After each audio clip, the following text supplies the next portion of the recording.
वसुदेव सुतं देवं कंस चाणूरमर्दनं देवकी परमानंदं कृष्णं वंदे जगद्गुरु। अजोऽपि सन् व्यायात्मा भूतानामीश्वरोऽपि सन् प्रकृतिं स्वामधिष्ठाय सम्भवाम्यात्ममायया। यदा यदा हि धर्मस्य ग्लानिर्भवति भारत अभ्युत्थानमधर्मस्य तदात्मानं सृजाम्यहम्। परित्राणाय साधूनां विनाशाय च दुष्कृताम् धर्म संस्थापनार्थाय संभवामि युगे युगे।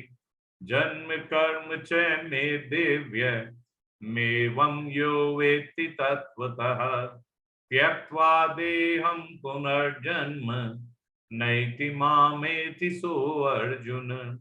वीतराग भय क्रोधा मन्मया मामुपाश्रितः बहवो ज्ञान तपसा पूता मद्भावमागतः।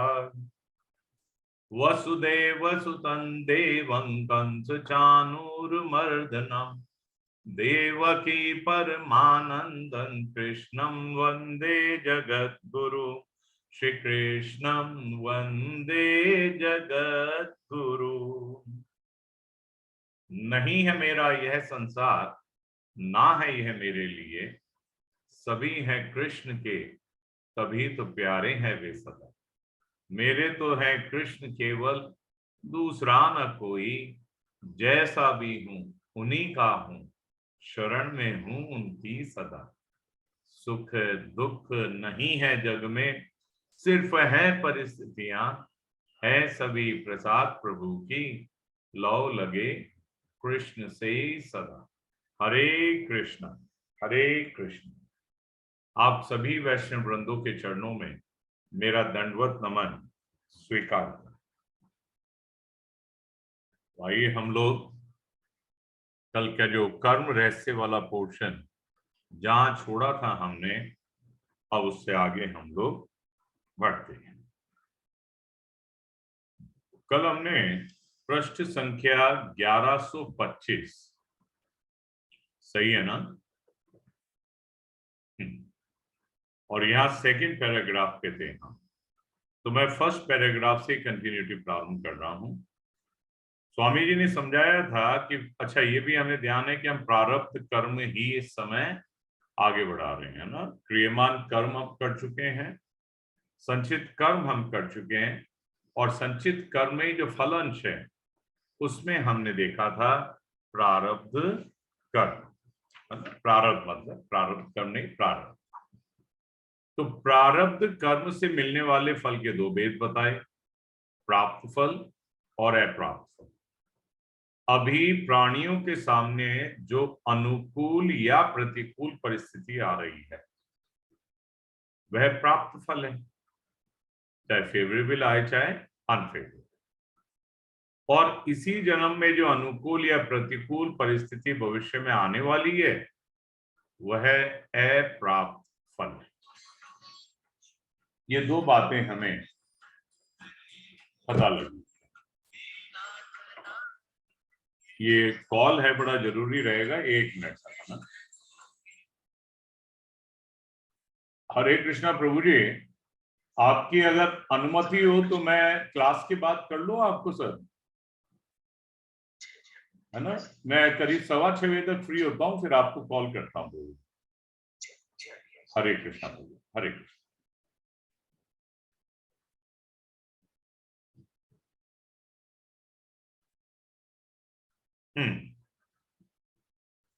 तो दो हैं, एक तो है प्राप्त फल और अप्राप्त फल। तो अभी जो भी हमारे सामने सर्कमस्टेंसेस हैं, अनुकूल या प्रतिकूल, भविष्य में जो आने वाली है वो तो अप्राप्त हो गई, और अभी जो आई हुई है वो प्राप्त हो गई।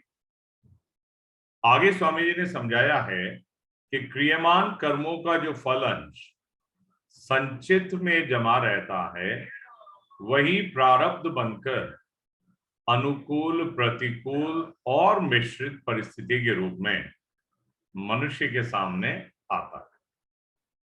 अतः जब तक संचित कर्म रहते हैं, जब तक संचित कर्म रहते हैं, तब तक प्रारब्ध बनता ही रहता है और प्रारब्ध परिस्थिति के रूप में परिणत होता ही रहता है।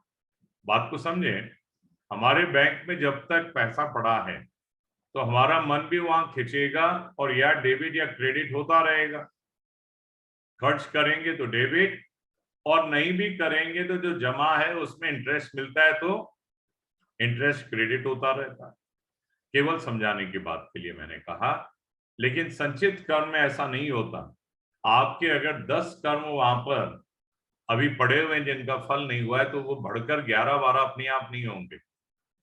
तो हमारे लिए अकाउंट क्या है कि अगर हम कोई भी कर्म करें, उस कर्म को यदि हम सेवा के रूप में दूसरों को अर्पित कर दें, दूसरों के लिए करें, स्वयं के लिए ना करें, तो फिर हमारे लिए ये नहीं बांधने वाला होगा, यानी बंधनकारी नहीं होगा। बंधनकारी कौन सा हो जाता है? जो हम अपने लिए करते हैं, और अपने लिए करते हैं या तो उसका तुरंत फल मिल जाता है या संचित में वो शामिल हो जाता है ना। तो बात क्या बता रहे हैं स्वामी जी कि जब तक संचित कर्म रहते हैं तब तक प्रारब्ध बनता ही रहता है और प्रारब्ध परिस्थिति के रूप में परिणत होता ही रहता है। यह परिस्थिति मनुष्य को सुखी दुखी होने के लिए बाध्य नहीं करती। हाँ, हम लोग कहते हैं ना, क्या करें साहब, परिस्थिति ऐसी थी, दुख हो ही रहा है, अब करें क्या, परिस्थिति ऐसी थी। तो स्वामी जी की बात को गीता भाव से पकड़े हम लोग कि ये परिस्थिति कभी बाध्य नहीं करती है ना। सुखी दुखी होने में तो परिवर्तनशील परिस्थिति के साथ जो हम संबंध जोड़ लेते हैं ना, वही मुख्य कारण है।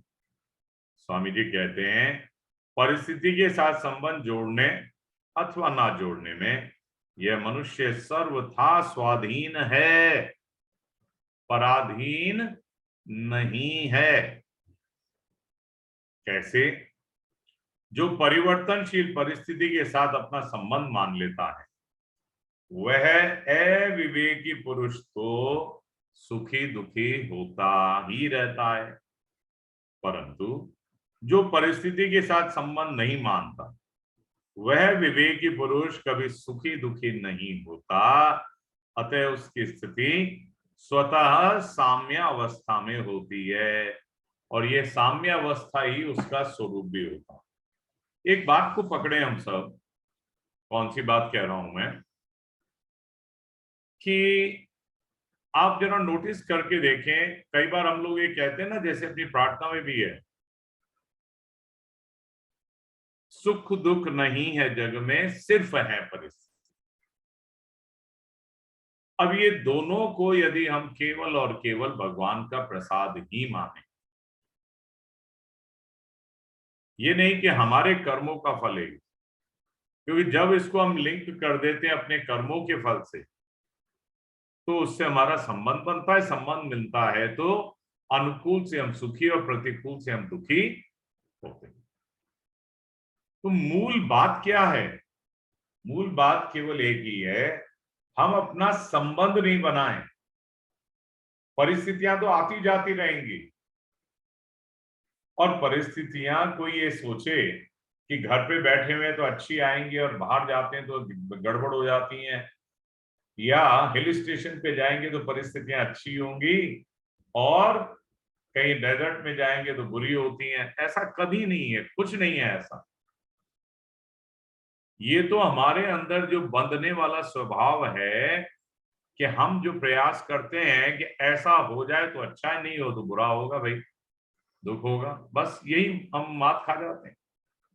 इसी बात को स्वामी जी के श्रीमुख से जो सुना है बार बार, हम संबंध नहीं जोड़ें तो फिर हम करें क्यों? आजकल की पीढ़ी ये बात कहती है, आजकल की पीढ़ी यही कहती है, फिर करें क्यों?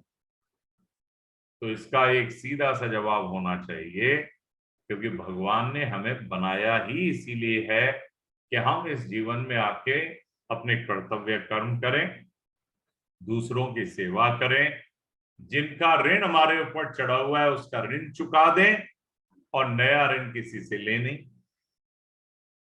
नया ऋण का मतलब क्या है? किसी से सेवा नहीं ले, सेवा नहीं ले। अब यहां बड़ी गूढ़ बातें जो मैंने इन्हीं लोगों से सुनी है और संतों के श्रीमुख से सुनी है कि अगर किसी और को सेवा आपकी करते हुए खुशी मिलती है तो क्या करें? क्या हम सेवा नहीं लेके उसको दुखी कर दें? नहीं। अगर किसी और को सेवा करने में खुशी मिलती है तो आप उसको सेवा करने का मौका दें, लेकिन खुद सुखी महसूस ना करें, सुख का अनुभूत ना करें। सुख की अनुभूति क्या होती है? जिस दिन नहीं मिले, अरे कहां गई बहू, आज पांव नहीं दबाए, ये ना कर। आज चाय नहीं लाई, ससुर साहब चिल्ला रहे हैं उधर से, बेटा आज तेने आके चरण नहीं स्पर्श किया, तो सुबह सुबह चला गया। तो ये जो सुखी होना है, गड़बड़ हो जाता है। आगे बढ़ते हैं, यानी इसी से बनते हैं हम। साम्यावस्था उसे कहेंगे, मिल जाए तो ठीक, नहीं मिले तो ठीक, अगले वाले को खुशी होनी चाहिए, वो सुखी रहे। आगे स्वामी जी ने कहा कि कर्मों में मनुष्य के प्रारब्ध की प्रधानता है या पुरुषार्थ की, अथवा प्रारब्ध बलवान है या पुरुषार्थ? ये बहुत महत्वपूर्ण प्रश्न है साहब। अपना पूरा ध्यान यहां लगा लें, इधर उधर की बातें इस समय छोड़ दें। बहुत महत्वपूर्ण प्रश्न है ये कि भाई कर्मों में प्रारब्ध की प्रधानता है या पुरुषार्थ, है ना? अथवा प्रारब्ध बलवान है या पुरुषार्थ? तो इस विषय में बहुत सी शंकाएं हुआ करती हैं, और उनके समाधान के लिए पहले समझ लेना चाहिए कि प्रारब्ध और पुरुषार्थ क्या है। तो मनुष्य में 4 तरह की चाहना होती है साहब: अर्थ, धर्म, काम और मोक्ष। यही होती है ना? आप बताइए, चाहना अगर इससे 5वीं को मिले तो मेरा ध्यान आकर्षण कराएं। अर्थ यानी धन दौलत, धर्म पूजा पाठ यज्ञ तपस्या तीर्थ, काम भोगना, काम को कहते हैं भोगना, इसमें सब कुछ आ जाता है। घूमना फिरना भी इसमें आ गया, खाना भी इसमें आ गया, और काम प्रवृत्ति भी इसमें आ गई। और मोक्ष, अब मोक्ष को साधारण रूप में अगर हम जानते हैं तो क्या है? शांति। शांति कब मिलती है? जब और कोई हमारे को किसी भी प्रकार का मानसिक, शारीरिक या वाचिक विचलन ना हो। बस अंदर बाहर एक जैसा सुख अनुभूत हो रहा है। ये 4 चाहना है।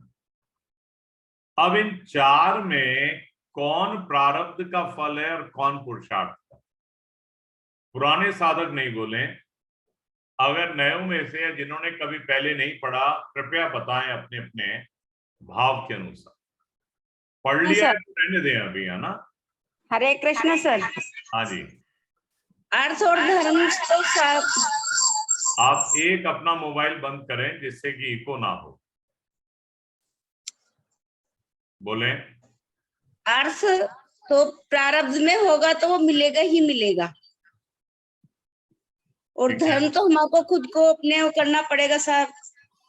बिल्कुल सही है। और काम का जो सुख होता है वो भी प्रारब्ध में होगा उतना मिलेगा, और मोक्ष हम खुद कर सकते हैं। बहुत सुंदर।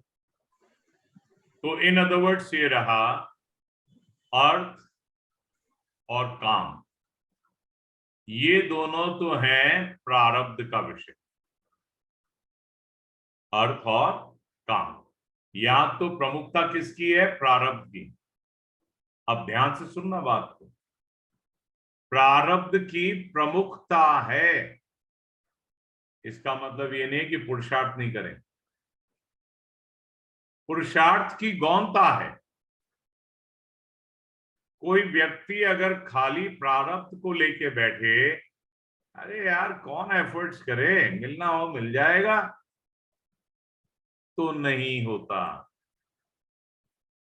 प्रमुखता और गौणता पे ध्यान रखना चाहिए।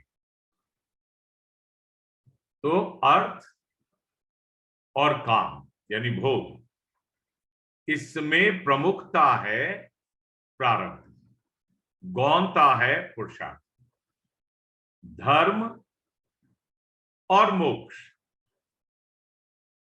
इसमें प्रमुखता है पुरुषार्थ की और गौणता है प्रारब्ध। ठीक, चलिए अपन पढ़ते हैं फटाफट। मनुष्य में 4 तरह की चाहना हुआ करती है, एक धन की, दूसरी धर्म की, तीसरी भोग की और चौथी मुक्ति की।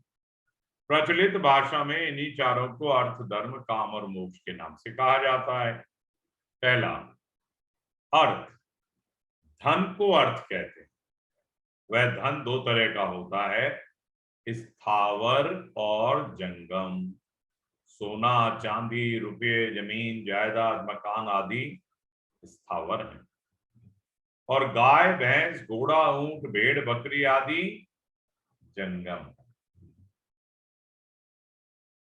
धर्म दूसरा, सकाम अथवा निष्काम भाव से जो यज्ञ, तप, दान, व्रत, तीर्थ आदि किए जाते हैं, उसको धर्म कहते हैं। सकाम अथवा निष्काम। अब यहां जो बात है, सकाम अथवा निष्काम, ये तो दोनों रिवर्स है ना।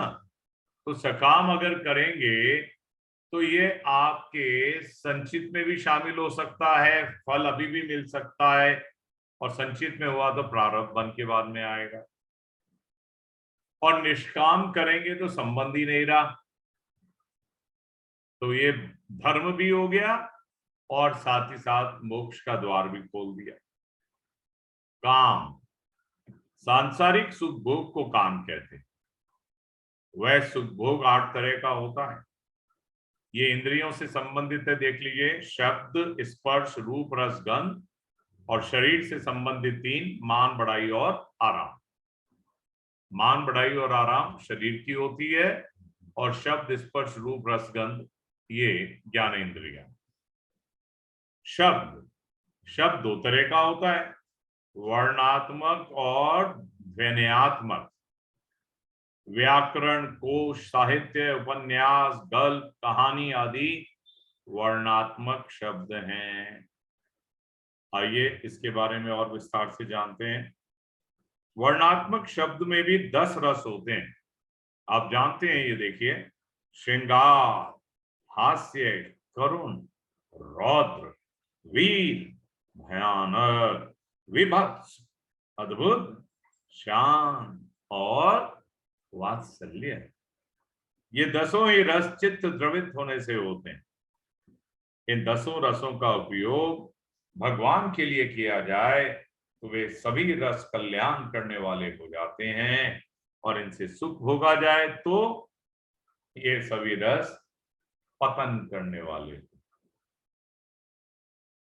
तो इनका उपयोग हमें केवल और केवल भगवान के लिए करना चाहिए, है ना। वीर रस, यदि आपने इसको अपने लिए किया, वीरता दिखाई, जहां पहुंच गए ढिश ढिश ढिशुम ढिशुम, तो ये पतन की तरफ ले जाने वाले होंगे। परमात्मा की दृष्टि से आप अपना पूरा प्रयास करते हैं। वीरता क्या होती है? चाहे कैसी भी परिस्थिति आ जाए, बस मुझे तो परमार्थ में लगना है, वो वीरता कहला। वीरता का मतलब तलवार लेके दौड़ना या बंदूक लेके दौड़ना नहीं होता। वीरता है हर परिस्थिति का हंसमुख तरीके से सामना करना, और सामने आई हुई परिस्थिति को ना केवल फेस करें, बल्कि औरों का भी जीवन अगर संकट में है तो उसको बचाने का प्रयास करें। आगे बढ़ते हैं। खाल, तार और फूंक के 3 बाजे और ताल का आधा बाजा, ये 3.5 प्रकार के बाजे ध्वन्यात्मक शब्द को प्रकट करने वाले हैं। नीचे और देखिए विस्तार। ढोल, ढोलकी, तबादला, पखावत, मृदंग आदि खाल के, सितार, सारंगी, मोरचंग आदि तार के, मशक, पेटी, हारमोनियम, बांसुरी, पुंगी आदि फूंक के, और झांझ, मजीरा, करताल आदि ताल के बाजे हैं। इन वर्णात्मक और ध्वन्यात्मक शब्दों को सुनने से जो सुख मिलता है वह शब्द का सुख है। स्पर्श, स्त्री, पुत्र, मित्र आदि के साथ मिलने से तथा ठंडा, गर्म, कोमल आदि से अर्थात उनका त्वचा के साथ संयोग होने से जो सुख होता है वह स्पर्श का सुख है। रूप, नेत्रों से खेल, तमाशा, सिनेमा, बाजीगरी, वन, पहाड़, सरोवर, मकान आदि की सुंदरता को देखकर जो सुख होता है वह रूप का सुख है। हिल स्टेशन पे जा रहे हैं, बस के बाहर देखते हैं, हा कितना सुंदर दृश्य, या पहाड़ हिल स्टेशन पे जहाँ रुके हुए हैं, नीचे झरना बह रहा है और सामने मंदिर में से आवाज आ रही है, बादल हैं दिख रहे हैं, कितना सुंदर दृश्य, आनंद आ गई। ये सब क्या चीज है? रूप का विषय। हाँ, रूप का विषय जो नेत्रों को अच्छा लगता। रस, जिह्वा का, मधुर, मीठा, अम्ल, खट्टा, लवण, नमकीन, कटु, कड़वा, तिक्त, तीखा और कषाय, कसैला, इन 6 रसों को चखने से जो सुख होता है वह रस का सुख है। गंध, नाक से अतर, तेल, फुलेल, लवेंडर, पुष्प आदि सुगंध वाले और लहसुन, प्याज आदि दुर्गंध वाले पदार्थों को सूंघने से जो सुख होता है वह गंध का सुख है। ये तो हुए हमारे 5 ज्ञानेंद्रियों के। अब शरीर का देखिए। मान, शरीर का आदर सत्कार होने से जो सुख होता है वह मान का सुख है। बड़ाई, नाम की प्रशंसा, वाह वाह होने से जो सुख होता है वह बड़ाई का सुख है। आराम, शरीर से परिश्रम न करने से अर्थात निकम्मे पड़े रहने से जो सुख होता है वह आराम का सुख है। ठीक, तो बताइए, किसी में भी आपको लगा कि ये समझ में नहीं आया? फिर मोक्ष पे आते हैं। मुझे लगता है क्लियर है सब। हरे कृष्णा सर। जी जी जी, बताइए सर अल्का। ये ना गल्प, गल्प क्या शब्द का मतलब क्या? ये गल्प बताएं भाई, कोई आप बताएं। मीनू जी, मालूम है क्या? मैं तो आप ही का आश्रय लेता हूँ, कई चीजों पे अटकता हूँ मैं। बताएं गल्प। सर मेरे ख्याल से गल्प वो जो ये वैसी कथाएं होती है ना जो अपन किस्से कहानियां बनाते हैं। अच्छा, फिक्शन, फिक्शन, फ्रिक्शन, ओके। मेरे ख्याल से, मतलब बहुत ज्यादा मुझे भी नहीं पता, पर कोई ये नहीं, फिक्शन भी होना चाहिए। बिल्कुल पता लगा के आपको बता देंगे। मैंने भी ये गौर नहीं किया गल्प क्या होता है। मधु जी मालूम है क्या? मालूम है, यही होता है, फ्रिक्शन ही। अच्छा, फ्रिक्शन ही बता रही हैं वो भी। आप दोनों विदुषी हैं साहब हिंदी की, और भी होंगे तो मैं कंफर्म हो जाता हूँ काफी इस विषय में। तो हिंदी संस्कृत के बहुत अच्छे ज्ञाता हैं आप। मोक्ष, हरे हरे कृष्ण। और कोई बात? मोक्ष, आत्म साक्षात्कार, तत्व ज्ञान, कल्याण, उद्धार, मुक्ति, भगवत दर्शन, भगवत प्रेम आदि का नाम मोक्ष है। आगे स्वामी जी समझा रहे हैं कि इन चारों अर्थ, धर्म, काम और मोक्ष में देखा जाए तो अर्थ और धर्म, हाँ ये भी बड़ा इंपॉर्टेंट पोर्शन आया है अभी। अर्थ और धर्म दोनों ही परस्पर एक दूसरे की वृद्धि करने वाले हैं। इसको मैं समझा दूं, फिर रीडिंग बहुत जल्दी आराम से होती है। ध्यान से सुनिए। हम जो हमारे पास अर्थ है वो धर्म में लगाएं।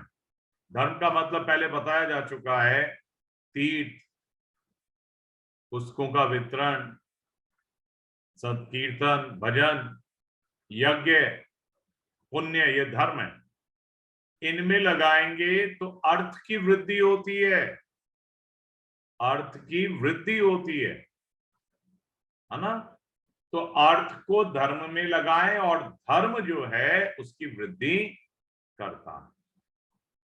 लेकिन अगर हमने धर्म को अपनी मनोकामना के लिए लगाया या अर्थ को अपनी मनोकामना के लिए लगाया, तो दोनों मनोकामना पूरी कर देंगे, खत्म हो जाएंगे, रिक्त हो जाएंगे। बात समझे?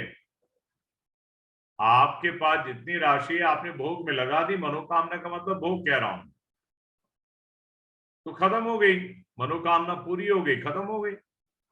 ऐसे ही धर्म, यानी आपने यज्ञ किया कि साहब हमारे यहाँ पुत्र हो जाए, पुत्र हो गया, यज्ञ खत्म, तो ये अंत वाले हो जाएंगे, दोनों समाप्त हो जाएंगे। जबकि हम परस्पर वृद्धि कर सकते हैं इसके द्वारा। मेरे ख्याल से यही बात आनी चाहिए। पढ़ता हूं मैं, दोनों ही परस्पर एक दूसरे की वृद्धि करने वाले हैं, अर्थात अर्थ से धर्म की और धर्म से अर्थ की वृद्धि होती है। परंतु धर्म का पालन कामना पूर्ति के लिए किया जाए तो वह धर्म भी कामना पूर्ति करके नष्ट हो जाता है, और अर्थ को कामना पूर्ति में लगाया जाए तो वह अर्थ भी कामना पूर्ति करके नष्ट हो जाता है। तात्पर्य है कि कामना अर्थ और धर्म दोनों को खा जाती है ना। कामना अर्थ और धर्म दोनों को खा जाती।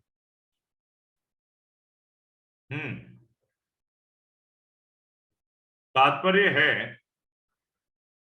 इसीलिए गीता में भगवान ने कामना को महाशन, बहुत खाने वाला बताते हुए उसके त्याग की बात विशेषता से कही। अब तीसरे अध्याय के 37 से 47वें श्लोक तक आप पढ़ लेंगे तो आपको सब चीज पुनः समझ में आ जाए। आगे स्वामी जी कहते हैं कि यदि धर्म का अनुष्ठान कामना का त्याग करके किया जाए तो वह अंतःकरण शुद्ध करके मुक्त, अंतःकरण शुद्ध करके मुक्त कर देता है। ऐसे ही धन को कामना का त्याग करके दूसरों के उपकार में, हित में, सुख में खर्च किया जाए तो वह भी अंतःकरण शुद्ध करके मुक्त कर देता। आज एक बहुत ही विलक्षण बात पता लगी। अपना घर करके एक संस्था चलती है, बीएम भारद्वाज जी इसको चलाते हैं। आप में से कितने लोग जानते हैं इस विषय? मैंने तो आज ही पता लगा है इसके विस्तार। तो मधुबाबू जी जानते हैं। हरे कृष्णा, भरतपुर से ही उसकी शुरुआत हुई है। मैं वही बात कह रहा हूँ, आप सत्य कह रही हैं।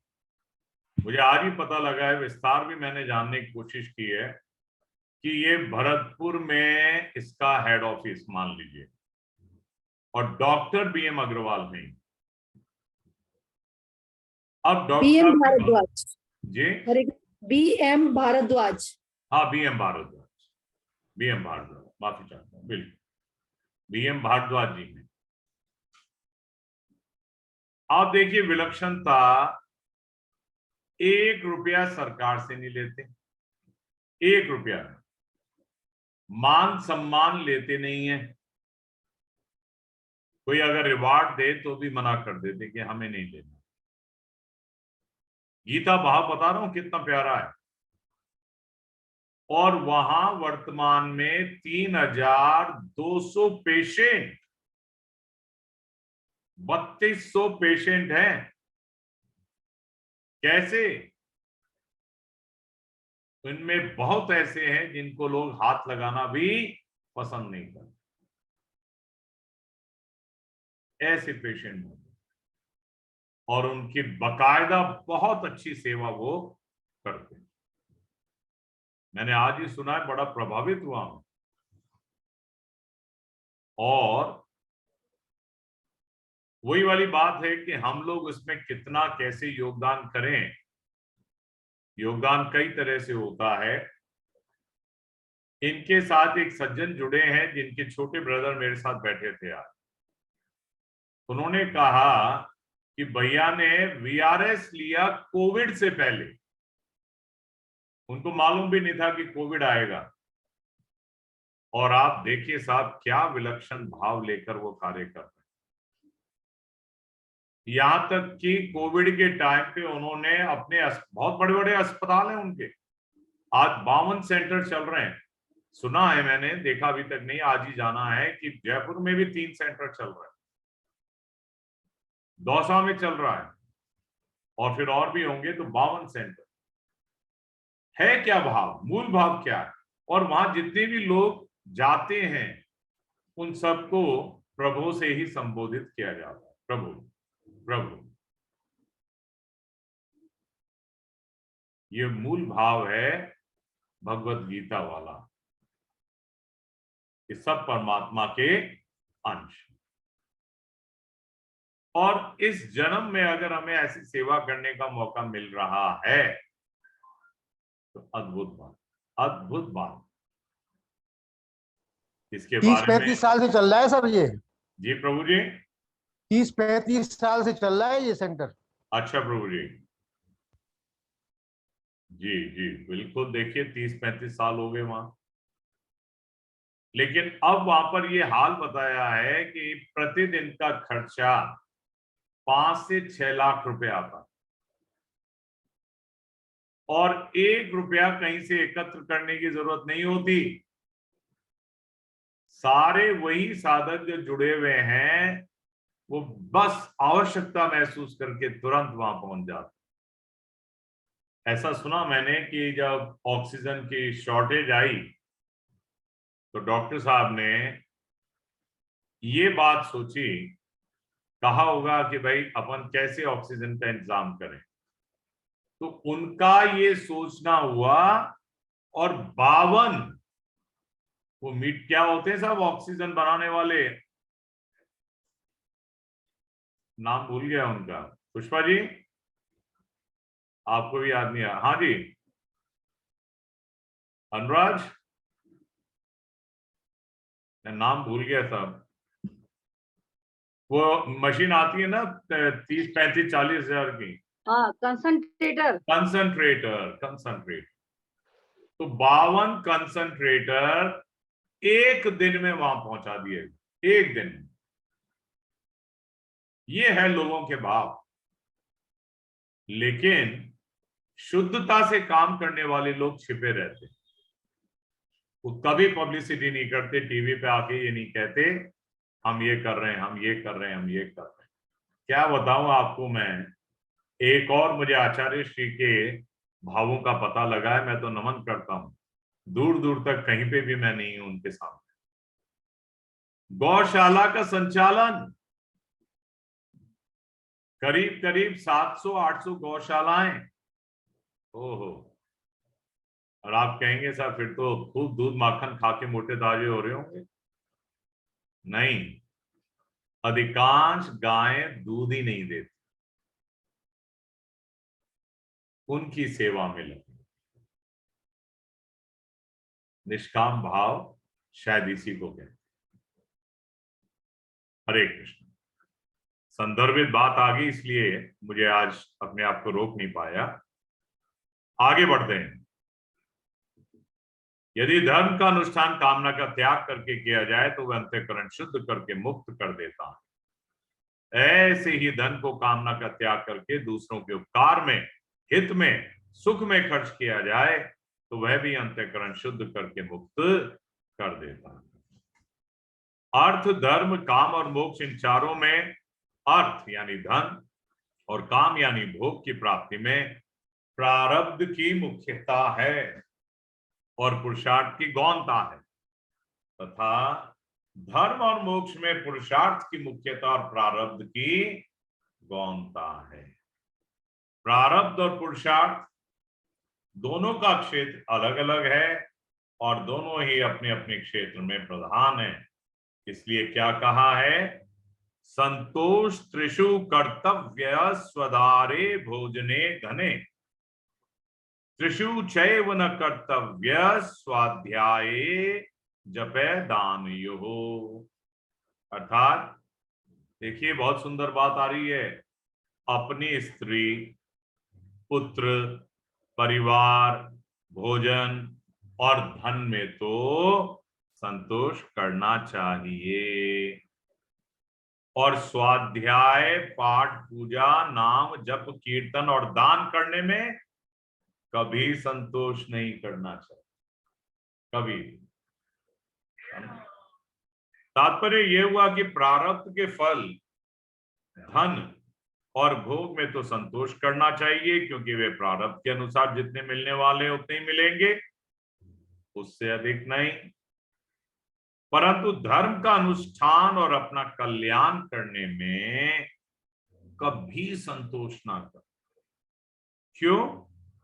क्योंकि यह नया पुरुषार्थ है, और इसी पुरुषार्थ के लिए मनुष्य शरीर मिला है। तो यहां तक का पोर्शन आप लोग बताएं, कोई डाउट, शंका, प्रश्न? पूरन सिंह साहब, कभी कभी प्रसाद दे दिया करो, कुछ आइडिया हो, आपको बताना हो या कहीं डाउट हो तो मेरे पर कृपा करें। बिल्कुल करेंगे सब प्रभु जी। जी भगवान, सही चल रहा है सब। अरे वाह, कृपा है सब मेरे ऊपर आप लोगों की। और आदेश करें। प्रभु ठीक चल रहा है सब। जी भगवान जी, ठीक। और किसी को पूछना हो नहीं तो आगे बढ़े सब। कोई नहीं पूछ रहा है, चलिए। तो कर्म के दो भेद हैं, ये स्वामी जी बता रहे हैं, शुभ यानी पुण्य और अशुभ यानी पाप। शुभ कर्म का फल अनुकूल परिस्थिति प्राप्त होना है, और अशुभ कर्म का फल प्रतिकूल परिस्थिति प्राप्त होना। और कर्म बाहर से किए जाते हैं, इसलिए उन कर्मों का फल भी बाहर की परिस्थिति के रूप में ही आता है। परंतु इन परिस्थितियों से जो सुख दुख लेते हैं, सुख दुख होते हैं, वे भीतर होते हैं। इसलिए उन परिस्थितियों में सुखी तथा दुखी होना शुभाशुभ कर्मों का यानी प्रारब्ध का फल नहीं है। इसका फल है फिर हमारी मूर्खता में, है ना। अगर वह मूर्खता चली जाए भगवान पर अथवा प्रारब्ध पर विश्वास हो जाए। अब देखिए यहां नीचे पढ़ लेते हैं पहले। भगवान लालने ताड़ने मातुर नाकारुण्यम यथा गर्भ के तद्वदेव महेशस्य नियंतुर गुण दोषयो। अर्थात जिस प्रकार बच्चे का पालन करने और ताड़ना करने दोनों में माता की कहीं अकृपा नहीं होती, उसी प्रकार जीवों के गुण दोषों का नियंत्रण करने वाले परमेश्वर की कहीं किसी पर अकृपा नहीं होती। तो यदि अनफेवरेबल आए तो भी उसकी बहुत बड़ी कृपा, और फेवरेबल आए तो उसकी बहुत बड़ी दया।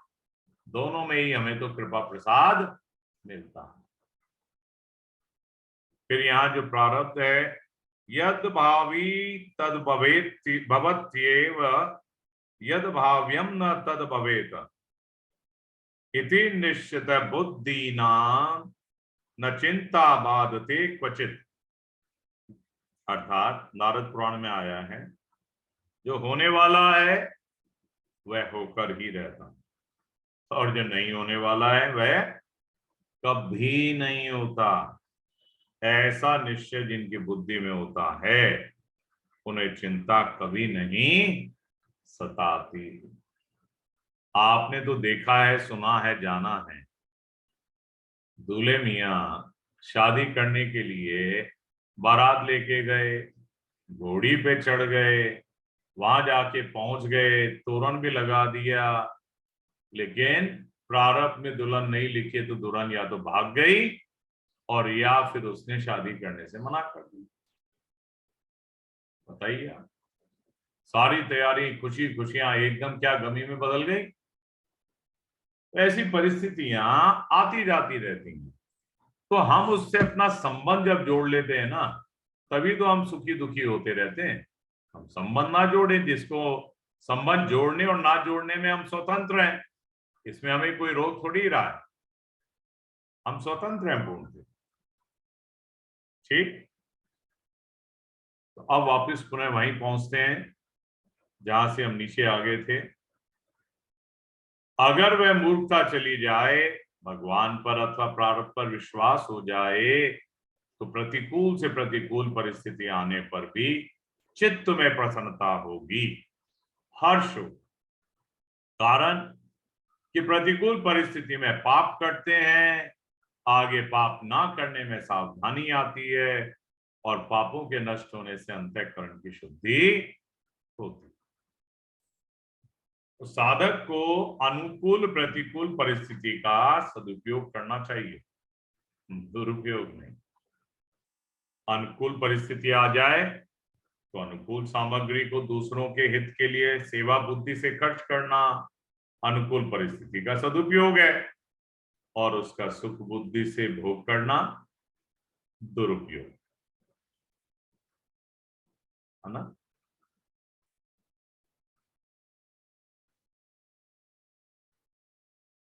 ऐसे ही प्रतिकूल परिस्थिति आ जाए तो सुख की इच्छा का त्याग करना, और मेरे पूर्वकृत पापों का नाश करने के लिए, भविष्य में पाप ना करने की सावधानी रखने के लिए, और मेरी उन्नति करने के लिए ही प्रभु कृपा से ऐसी परिस्थिति आई है, ऐसा समझकर परम प्रसन्न रहना प्रतिकूल परिस्थिति का सदुपयोग है, और इससे दुखी होना दुरुपयोग है। आगे स्वामी जी कहते हैं, मनुष्य शरीर सुख दुख भोगने के लिए नहीं है भैया। सुख भोगने के स्थान तो स्वर्ग आदि हैं, और दुख भोगने के स्थान नरक और 84 लाख योनियां हैं। इसलिए सारी भोग योनियां, और मनुष्य योनि क्या है? कर्म योनि। परंतु यह कर्म योनि तो उनके लिए है जो मनुष्य शरीर में सावधान नहीं होते, केवल जन्म मरण के सामान्य प्रभाव में ही पड़े हुए हैं। यदि वास्तव में देखें तो मनुष्य शरीर सुख दुख से ऊंचा उठने के लिए, कैसे? मुक्ति की प्राप्ति के लिए, मुक्ति की प्राप्ति। इसलिए इसको क्या कहेंगे हम?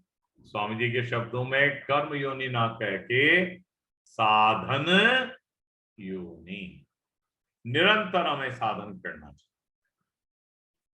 आगे स्वामी जी कहते हैं कि प्रारब्ध कर्मों के फलस्वरूप जो अनुकूल और प्रतिकूल परिस्थिति आ जाती है, उन दोनों में अनुकूल परिस्थिति का स्वरूप से त्याग करने में तो मनुष्य स्वतंत्र है, पर प्रतिकूल परिस्थिति का स्वरूप से त्याग करने में मनुष्य परतंत्र है। यानी आपके फेवर में जो परिस्थिति है उसका आप त्याग कर सकते हैं, लेकिन आपके अनफेवरेबल है तो आप त्याग कैसे कर दोगे? नहीं कर सकोगे, नहीं कर सकते। कारण क्या है कि अनुकूल परिस्थिति दूसरों का हित करने, उन्हें सुख देने के फलस्वरूप बनी है, और प्रतिकूल परिस्थिति दूसरों को दुख देने के फलस्वरूप बनी है। तो इसको एक दृष्टांत से समझाया है। इसको पूरा समझने में मुझे 2-4 बार रीडिंग करनी पड़ी थी पहले भी। मैं आपको इसलिए कह रहा हूं कि हम कहीं ना कहीं थोड़ा सा कंफ्यूजिंग हो जाएंगे, इसलिए मैं जहां पर बड़े ध्यान से देखने की बात कहूं, कृपया उसे पूर्ण ध्यान रखें। एग्जाम्पल देख लीजिए। श्यामलाल ने रामलाल को 100 रुपए उधार दिए। रामलाल ने वादा किया कि अमुक महीने में मैं ब्याज सहित रुपए लौटा दूंगा। महीना बीत गया, पर रामलाल ने रुपए नहीं लौटाए। तो श्यामलाल रामलाल के घर पहुंचा और बोला, तुमने वायदे के अनुसार रुपए नहीं दिए। अब दो। रामलाल ने कहा, अभी मेरे पास रुपए नहीं है, परसों दे दूंगा। श्यामलाल तीसरे दिन पहुंचा और बोला, लाओ मेरे रुपये। रामलाल ने कहा, अभी मैं आपके पैसे नहीं जुटा सका, परसों आपके रुपए जरूर दूंगा। तीसरे दिन फिर श्यामलाल पहुंचा और बोला, रुपये दो। तो रामलाल ने कहा, कल जरूर दूंगा। अब दूसरे दिन श्यामलाल फिर पहुंचा, बोला, लाओ मेरे रुपए भैया। रामलाल ने कहा, रुपये जुटे नहीं, मेरे पास रुपए है नहीं, तो मैं कहां से दूं, परसों आना।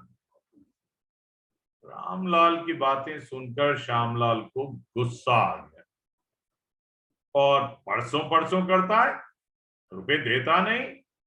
ऐसा कहकर उसने रामलाल को 5 जूते मार दिए। अब रामलाल कोर्ट में पहुंचा, नालिश कर दी, इसने शिकायत कर दी।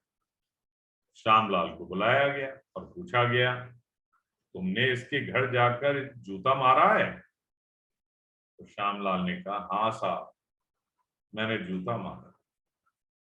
मजिस्ट्रेट ने पूछा, भाई क्यों मारा? तो श्यामलाल बोला, साहब इसको मैंने रुपए दिए थे और इसने वादा किया था कि मैं इस महीने रुपए लौटा दूंगा। महीना बीत जाने पर मैंने इसके घर जाकर रुपए मांगे, तो कल परसों कहकर इसने मुझे बहुत तंग की। इस पर मैंने गुस्से में आकर इसे 5 जूते मार दिए।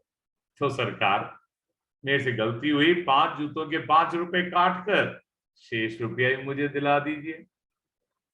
मजिस्ट्रेट हंस पड़ा, ये फौजदारी कोर्ट है भैया, यहाँ रुपए दिलाने का कायदा नियम नहीं है, यहां दंड देने का कायदा है। इसलिए आपको जूता मारने के बदले में कैद या जुर्माना भोगना ही पड़ेगा।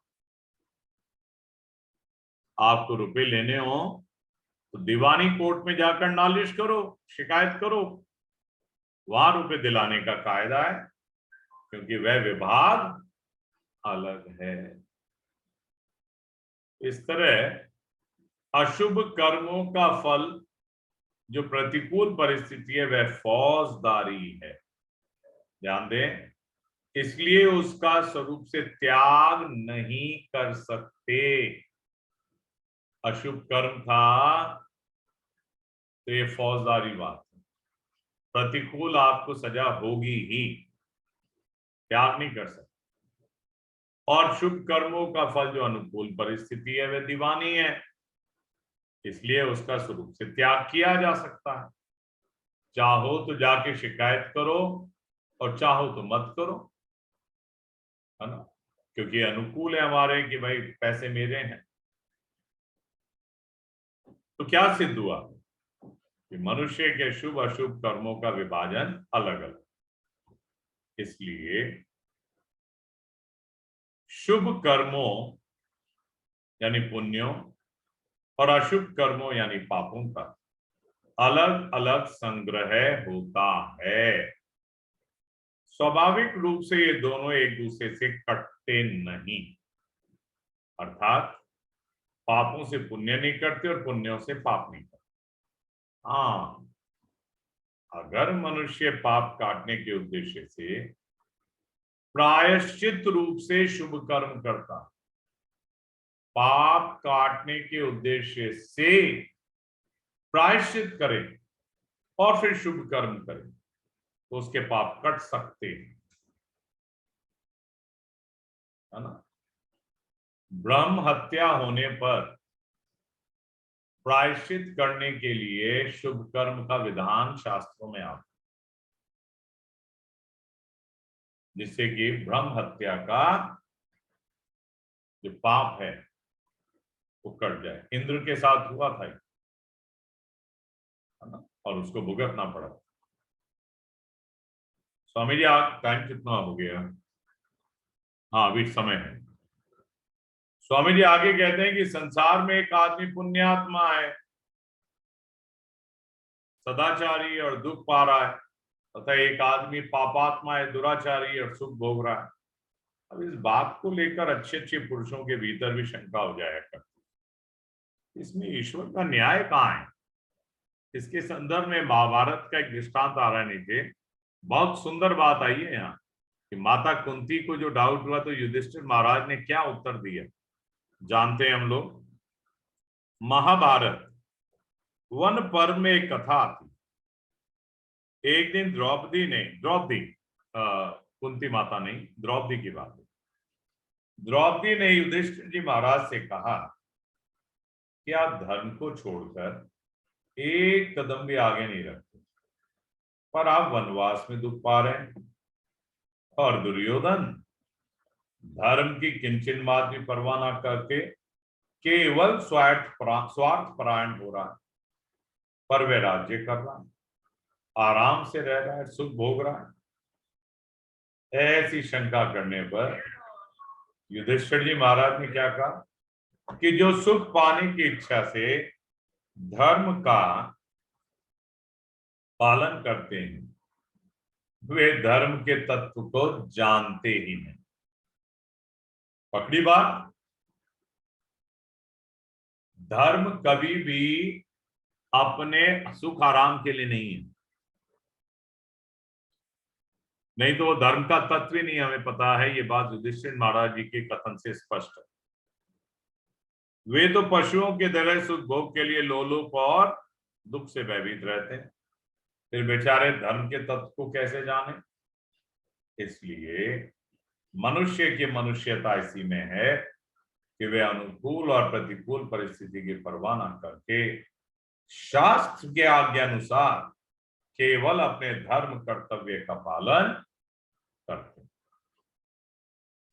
ठीक है प्रभु जी,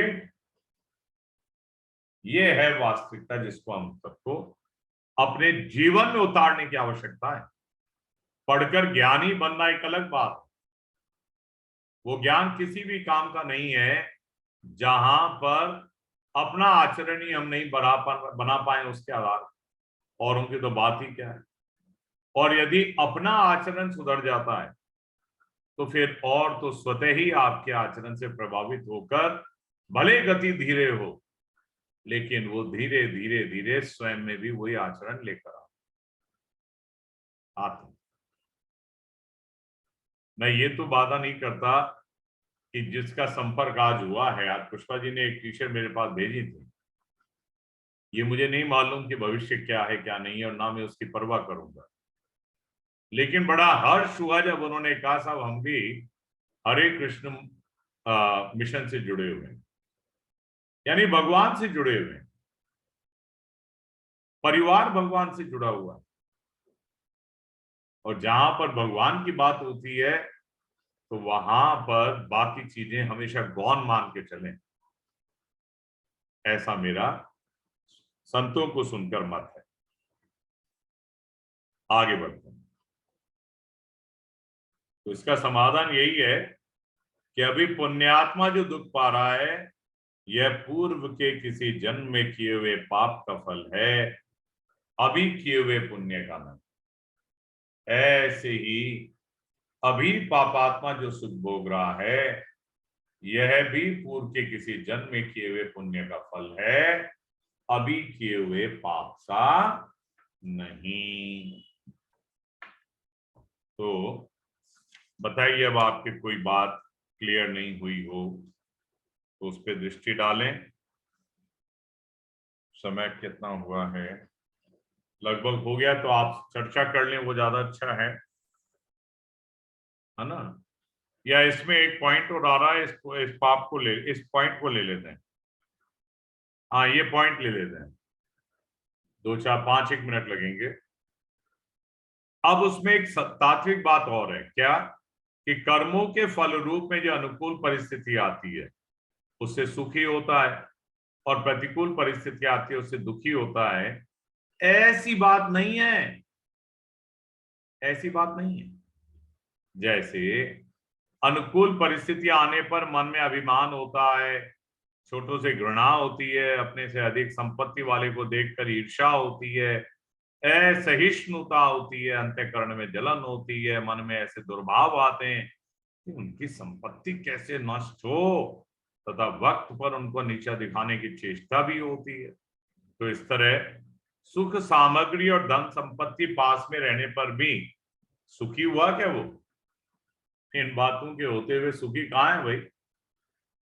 परंतु बाहरी सामग्री को देखकर अन्य लोगों को भ्रम होता है, बड़ा सुखी व्यक्ति है भाई, 4-4 कारें खड़ी रहती हैं, नौकर चाकर हैं, बड़ा सुखी व्यक्ति होगा। ऐसे ही किसी विरक्त और त्यागी मनुष्य को देखकर भोग सामग्री वाले मनुष्य को उस पर दया आती है। अरे रे रे, बेचारे के पास धन संपत्ति आदि सामग्री नहीं है, बड़ा दुखी देख रहा है। परंतु वास्तव में विरक्त के मन में बड़ी शांति और बड़ी प्रसन्नता रहती है। वह शांति और प्रसन्नता धन के कारण किसी धनी में नहीं रह सकती। बारिश के समय गोदाम में पानी भर गया, सेठ जी का क्या हाल होगा? अरे जिसके गोदाम ही नहीं है वो तो मस्त रहेगा, क्या झमाझम हो रही है, बारिश में जाके आनंद और लेगा। क्यों प्रभु जी? स्विमिंग और करेगा वो तो पानी जहां भरा होगा। गांव के बच्चे करते हैं कि नहीं, झमाझम लगा लेते हैं। और यहाँ के लोग गोदाम के अंदर पानी भर रहे, मर गए, आज तो सारी उम्र भर की कमाई गई एक झटके में, हे इंद्र देवता क्या पाप किया था, आदि आदि आदि। बात समझने की दृष्टि से इन दृष्टांतों को महत्व देना चाहिए। और फिर अपने अंदर जो उतार चढ़ाव आते रहते हैं, इन उतार चढ़ाव पे हमें पूर्ण विराम लगाना अवश्य चाहिए। तो वास्तव में विरक्त के मन में बड़ी शांति और बड़ी प्रसन्नता रहती है। वह शांति और प्रसन्नता धन के कारण किसी धनी में नहीं रह सकती। इसलिए धन का होना मात्र सुख नहीं है और धन का अभाव मात्र दुख नहीं है। सुख नाम हृदय की शांति और प्रसन्नता, और दुख नाम हृदय की जलन और संताप का है।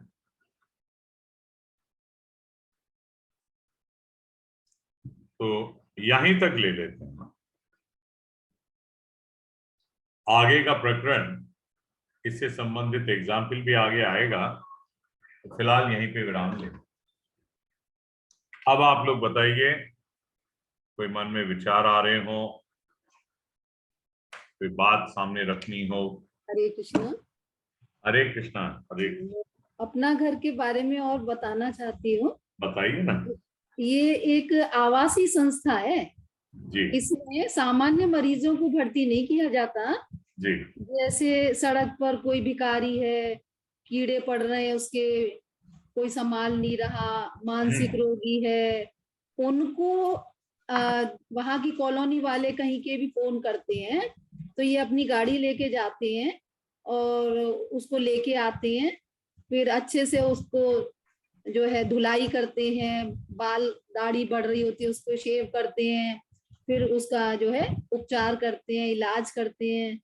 और कई बार तो मैंने ही देखा है कि ऐसे मरीज मानसिक रोगी होते हैं तो थप्पड़ भी मार देते हैं उनके, डॉक्टर साहब के, डॉक्टर BM भारद्वाज के, ये तो मैंने खुद देखा अपने। और फिर वो अगर उनको याद आ जाता है कि वो कहाँ के हैं, अगर एड्रेस बता देते हैं तो फिर उनके घर वालों से संपर्क करते हैं और उनको घर भी भेज देते हैं। और कुछ लोग जो ठीक हो जाते हैं, घर नहीं जाना चाहते, तो वो वहीं पर ही रह के सेवा करते हैं, ताउम्र रहते हैं।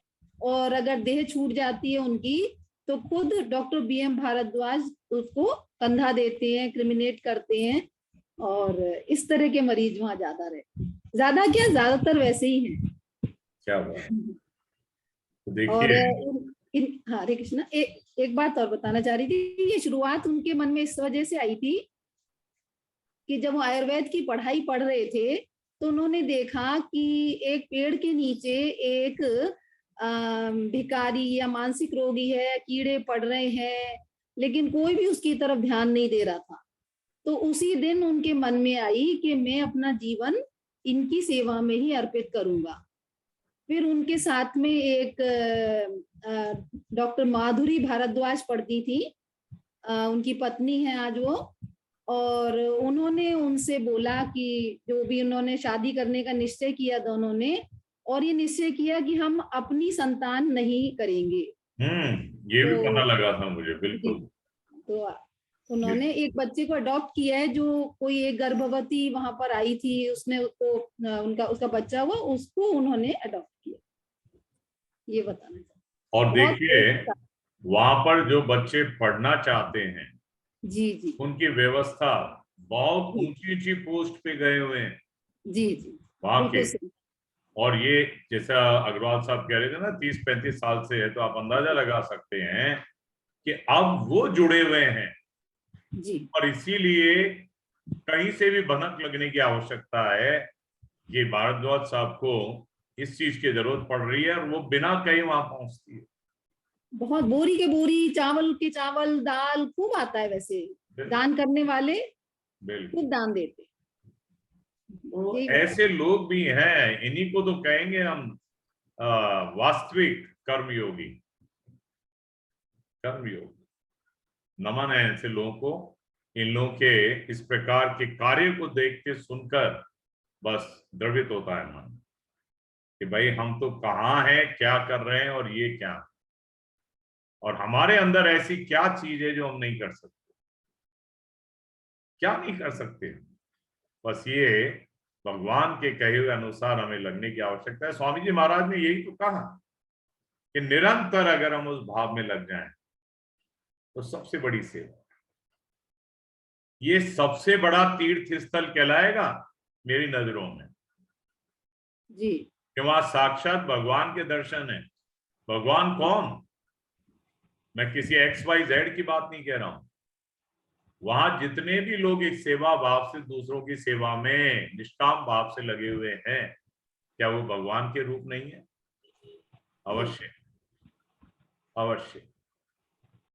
देखिए भगवान का मौका देते हैं, बस प्रबल प्रार्थना यही है कि ऐसे विभूतियों के और ऐसे स्थान के तीर्थ रूप में दर्शन करने अवश्य हरे कराएंगे कृष्ण। प्रभु। आपके भैया तो सैटरडे संडे जाते थे वहां, निःशुल्क मरीजों को देखते थे। कौन? आपके भैया। अच्छा, अरे वाह, बहुत बढ़िया। तो आप लोगों ने कभी बताया नहीं साहब, ना? और वर्ष में 11 बार वहां पर भोजन की व्यवस्था जितने भी आवासी होते थे उनके लिए करते। बहुत सुंदर, बहुत सुंदर। विलक्षण भाव है सभी, विलक्षण भाव, बहुत सुंदर सर प्रभु है सर, है ना? नमन है आप सबको, उन सबको कितने विलक्षण भाव से ये कार्य हो रहे हैं। चलिए सर, और कोई किसी के मन में कुछ बात कहने की? अगर मौका मिल गया तो ऐसे तीर्थ पे कौन कौन चलेगा? चल रहे हैं? सब लोग भरतपुर आ जाइए। मैं इसीलिए कह रहा हूं चले इस तीर्थ पे। चलो, भगवान कितने जल्दी प्रोग्राम बनाते हैं इसका भी एक प्रोग्राम। बिल्कुल, चलो सर, हम रेडी हैं। हाँ, हमारे भाव जब तक प्रबल रहेंगे तब तक इन काम से जुड़ जाएंगे, करेंगे अपन, है ना? कहीं प्रभु के सामने इच्छा रखें और अवश्य ऐसे स्थान पे चलें। और कोई भाव किसी के मन में? अच्छा, कोई फोन कॉल है मेरे लिए जरूरी, तो आप मधु जी समापन ले लें प्लीज। जी। नाम संकीर्तनम यस्य सर्व पाप प्रणाशनम,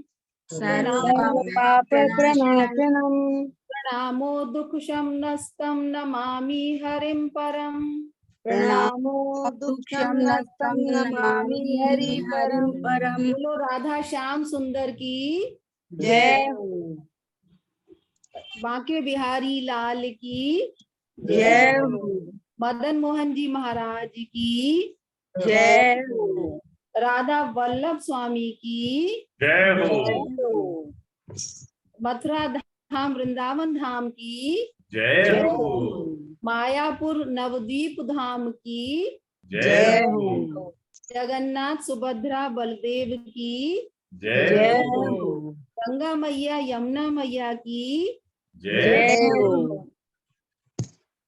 गोवर्धन जी महाराज की जय हो। हो। साधक संजीवनी की जय हो। परम श्रद्धेय श्री राम सुखदास जी महाराज की जय हो। सभी भक्तों की जय हो। सभी संतों की जय हो। सभी ग्रंथों की जय हो। आज के आनंद की जय हो। जय जय श्री राधे। जय जय श्री राधे। जय जय श्री राधे। आप सभी वैष्णव वृंदों के श्री चरणों में हमारा नमन स्वीकार करें। आज के वाचन में मेरे द्वारा यदि कोई त्रुटि रह गई और कटु वचन निकल गए हों तो मैं बहुत शर्मिंदा हूं, आप क्षमा करें। हरे कृष्ण हरे कृष्ण हरे कृष्ण। थोड़ी देर तक भगवान शंकर की लीला स्वरूप ये बहुत प्यारा भजन चलता रहेगा, आनंद लीजिएगा। एक दिन यो भोले भंडारी बनकर ब्रिज की नारी गोकुल में आ गए। गोकुल में आ गए।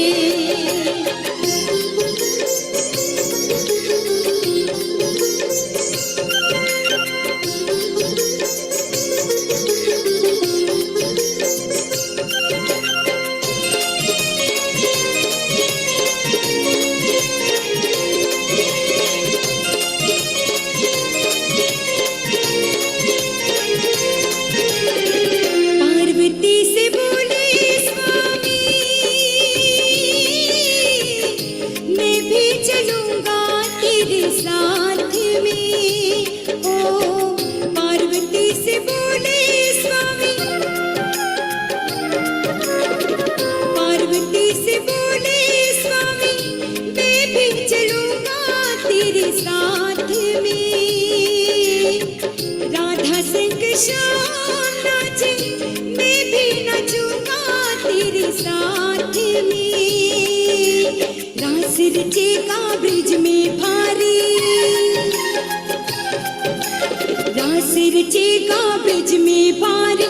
हमें दिखाओ प्यारे गोकुल में आ गए हो, गोकुल में आ गए।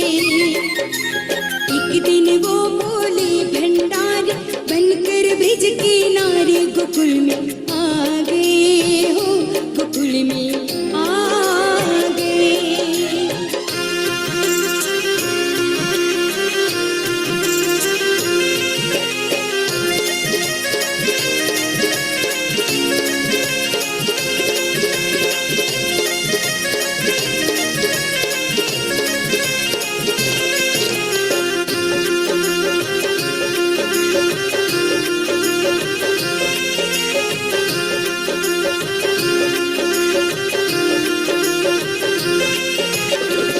ओ मेरे भोले स्वामी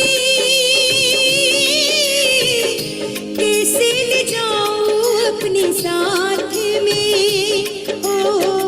ओ मेरे भोले स्वामी, ओ मेरे भोले स्वामी कैसे ले जाऊं अपने साथ में। मोहन के सिवा तू जान कोई इस रास में। हंसी करेगी ब्रिज की नारी, हंसी करेगी ब्रिज की नारी। मानो बात हमारे गोकुल में आ गए हो, गोकुल में आ गए। एक दिन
चूड़ा पहन के साड़ी,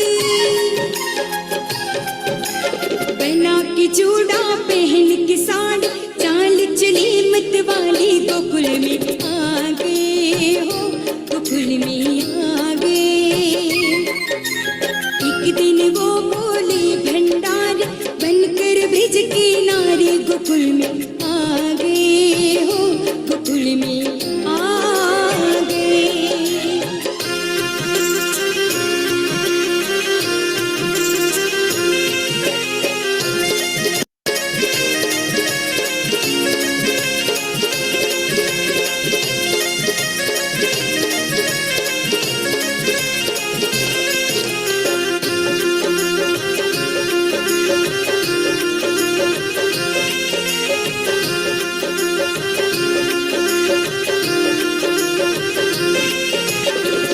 हंस के सती ने कहा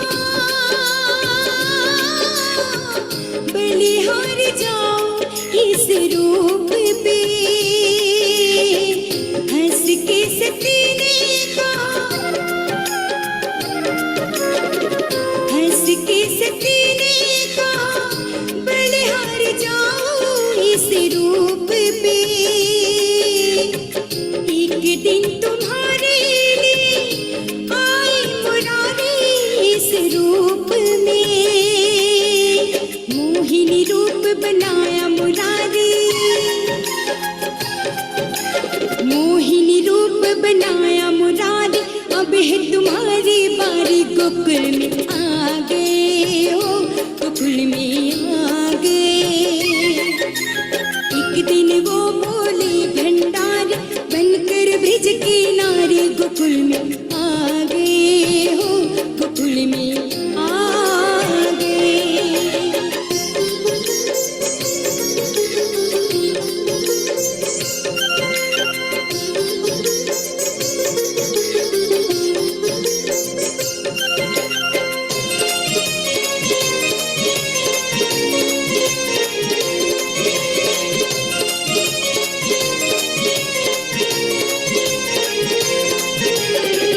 देखा मोहन ने जब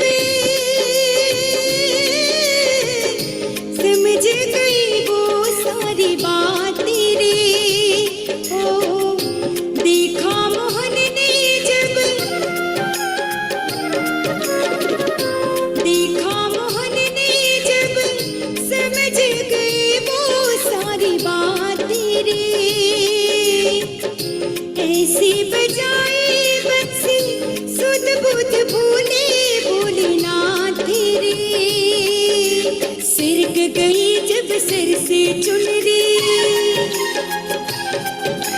सिरक गई जब सिर से चुनरी, मुस्काई गिरधारी गोकुल में आ गए, गोकुल में आ गए।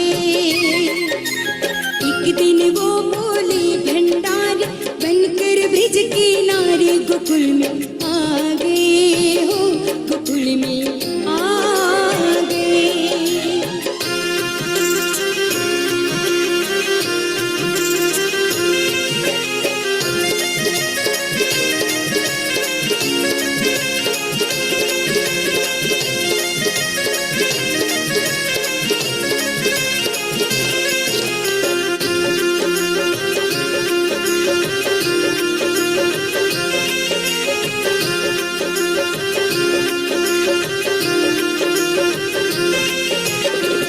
दीनी दयालु तेरा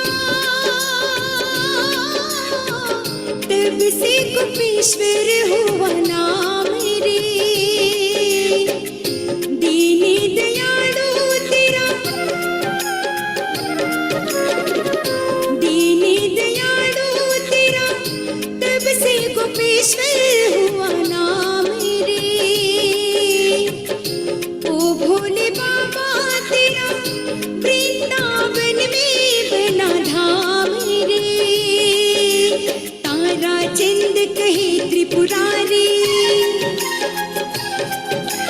तारा चंद कहे त्रिपुरारी, रखियो लाज हमारे गोकुल में आ गए, गोकुल में आ गए। एक दिन वो गोकुल में आ गए हो, गोकुल में आ गए। पार्वती जी मैना के हारे, पार्वती जी मैना के हारे, ना मानी त्रिपुरारी गोकुल में आ गए हो, गोकुल में आ गए। एक दिन वो भोले भंडारी बनकर ब्रिज के नारे